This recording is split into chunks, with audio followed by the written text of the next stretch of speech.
यह कहानी पूरी तरह काल्पनिक है।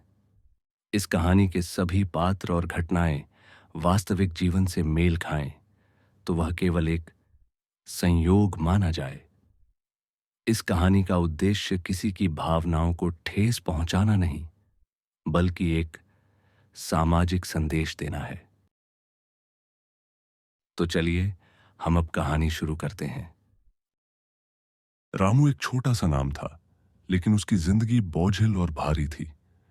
वह एक बेरोजगार बेटा था। उम्र करीब 25 साल।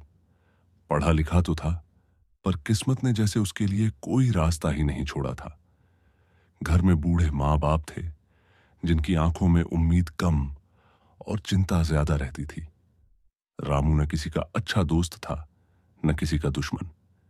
गांव और शहर के बीच झूलती उसकी जिंदगी एक सन्नाटे जैसी थी।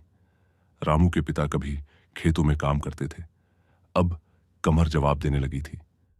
मां घर संभालती थी, चूल्हे पर रोटियां सेंकती और हर रोज भगवान से एक ही प्रार्थना करती, मेरे बेटे को काम दे दो।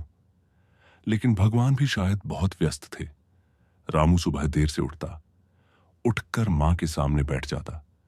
मां कुछ कहती नहीं थी, बस उसकी तरफ देखती थी। वह नजरों में सवाल होते, आज कहीं गया? रामू सिर हिला देता, आज भी नहीं। फिर दोनों चुप हो जाते। गांव में लोग रामू को अच्छी नजर से नहीं देखते थे। कोई कहता, लड़का निकम्मा है। कोई कहता, आजकल के लड़कों को काम करना कहां आता है। रामू ये सब सुनता था, पर जवाब नहीं देता। उसके अंदर एक आग जलती थी, लेकिन वो आग बाहर नहीं आती थी। कॉलेज के दिनों में रामू का एक दोस्त था, सुरेश। वही उसका इकलौता सहारा था। दोनों ने साथ पढ़ाई की, साथ सपने देखे। सुरेश की नौकरी लग गई, शहर चला गया। जाते वक्त बोला, भाई तू भी जल्दी आ जाएगा। रामू ने हंसकर हां कहा, लेकिन वो हंसी झूठी थी। धीरे धीरे सुरेश की कॉल कम होती गई, फिर बिल्कुल बंद। रामू की जिंदगी में एक लड़की आई, सीमा। वही उसकी गर्लफ्रेंड थी, लेकिन सच कहें तो वह बुरा बॉयफ्रेंड था। उसके पास न पैसा था, न भविष्य की साफ तस्वीर। सीमा उसे प्यार तो करती थी, पर समाज और परिवार का डर उससे बड़ा था। रामू उसे मिलने जाता, पर हर मुलाकात में वही सवाल, कब तक ऐसे चलेगा। रामू चुप रहता। वह झूठे वादे नहीं करना चाहता था। एक दिन सीमा ने साफ कह दिया, मेरे घर वाले रिश्ता ढूंढ रहे हैं। अगर तुम्हारे पास कुछ नहीं हुआ तो मैं मजबूर हो जाऊंगी। उस दिन रामू देर तक नदी किनारे बैठा रहा। पानी बहता रहा और उसके सपने भी बहते गए। घर में हालात बिगड़ते जा रहे थे। पिता दवाइयों के लिए पैसे मांगते तो रामू के पास देने को कुछ नहीं होता। मां अपने कंगन उतार कर रख देती, इन्हें बेच देंगे। रामू का दिल टूट जाता। वह खुद को कोसता, मैं कैसा बेटा हूं। उसने नौकरी ढूंढनी शुरू की। हर जगह गया, फैक्ट्री, दुकान, ऑफिस। कहीं अनुभव मांगा गया, कहीं रिश्वत। कुछ जगहों पर उसकी शक्ल देखकर ही मना कर दिया गया। शाम को जब वह खाली हाथ लौटता तो रास्ते में बच्चों को खेलते देखता। उसे लगता, काश मैं भी इतना बेफिक्र होता। गांव में पंचायत बैठी। किसी ने मजाक में कहा, रामू को भी काम दे दो, वरना घर बैठकर खाएगा। सब हंस पड़े। रामू का सिर झुक गया। उस दिन उसने तय किया, अब चुप नहीं बैठूंगा। उसने शहर जाने का फैसला किया। मां रो पड़ी। पिता ने बस इतना कहा, मेहनत करना। रामू के पास किराए के लिए भी पूरे पैसे नहीं थे। एक रिश्तेदार ने थोड़ी मदद की, लेकिन ताने भी दिए, काम कर लेना, घूमना नहीं। शहर बड़ा था, बेरहम भी। यहां कोई किसी को नहीं जानता।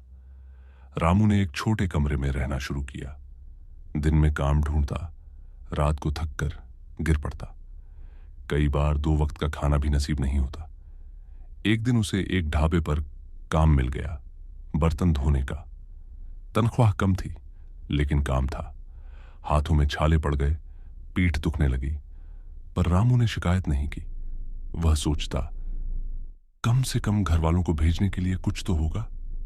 इधर सीमा ने आखिरी बार फोन किया। बोली, मेरी शादी तय हो गई है। रामू ने बस इतना कहा, खुश रहना। फोन कट गया। उस रात रामू बहुत रोया, तकिए को मुंह में दबाकर, ताकि कोई सुन न ले। समय बीतता गया। ढाबे के मालिक ने उसकी ईमानदारी देखी, उसे काउंटर पर बैठने को कहा। तनख्वाह थोड़ी बढ़ी। रामू ने घर पैसे भेजे। मां की आवाज में पहली बार सुकून था। भगवान तेरा भला करे। रामू अब भी अकेला था, न कोई दोस्त न दुश्मन, बस काम और नींद। लेकिन उसके अंदर आत्मसम्मान लौट रहा था। उसने शाम को पढ़ाई शुरू की, पुराने नोट्स निकाले, रात में किताबें पढ़ता। एक दिन ढाबे पर एक ग्राहक आया, एक छोटा कारोबारी। बातों बातों में उसने रामू की कहानी सुनी। बोला, मेरे यहां एक लड़के की जरूरत है, काम सीखना पड़ेगा। रामू की आंखों में चमक आ गई। नया काम आसान नहीं था, गलती होती, डांट पड़ती, लेकिन रामू ने हार नहीं मानी।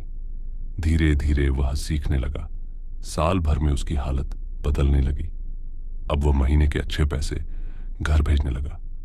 पिता की दवाइयां समय पर आने लगीं। मां ने फिर से कंगन पहन लिए। गांव में लोग बातें बदलने लगे।